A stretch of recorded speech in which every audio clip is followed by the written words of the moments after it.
અત્યારનો સમય ભલે આધુનિક બની ગયો હોય, પણ ગુજરાતની ધરતી પહેલાથી જ ધાર્મિક માન્યતા અને વિશ્વાસ ધરાવતી આવી છે, જેના પુરાવા આજે ગામડે ગામડેથી મળે છે. અને આજે આપણે વાત કરવી છે ગામના રક્ષક દેવ દૈત મહારાજની. બનાસકાંઠા જિલ્લાના ડીસા નજીક આશેડા ગામે વર્ષો જૂની પરંપરા મુજબ આજે પણ ગામના લોકો રક્ષક દેવ દૈત મહારાજની પૂજા અર્ચના કરે છે.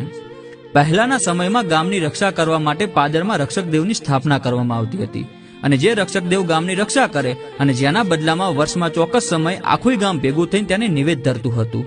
લોકવાયકા મુજબ એમ કહેવાય છે કે આશેડા ગામે વર્ષો પહેલા દૈત મહારાજે અંગ્રેજ સરકારને પરચો આપેલો હતો, અને કહેવાય છે કે ત્યારથી બાપાએ અઢળક પરચા પૂર્યા છે અને લોકોના કામ કર્યા છે.